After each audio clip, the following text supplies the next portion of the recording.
2026 বিধানসভা নির্বাচনের ঠিক আগে রাজ্যের এই বাজেটের দিকে সাধারণ মানুষ তাকিয়েছিল এবং এর সঙ্গে জড়িয়ে রয়েছে দুটো নয় অনেকগুলো বিষয়, অন্তত দুটো উল্লেখ করছি। একদিকে লক্ষ্মীর ভাণ্ডার, অপর দিকে ডিএ।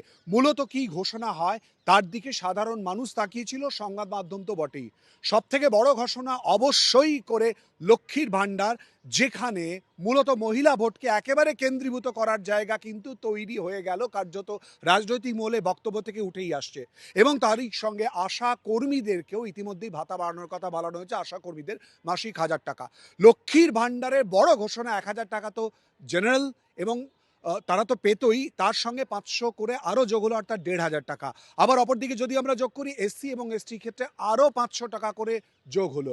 অর্থাৎ কল্পতরু মমতা বন্দ্যোপাধ্যায়, তা একেবারে স্পষ্টভাবে বোঝাই যাচ্ছে বা বলাই যায়। এই মুহূর্তে রাজনৈতিক বিশ্লেষক এবং অর্থনৈতিক বিশ্লেষকদের বক্তব্য থেকে স্পষ্ট হয়ে যাচ্ছে, লক্ষ্য বা পাখির চোখ একটাই, 2026 বিধানসভা নির্বাচন।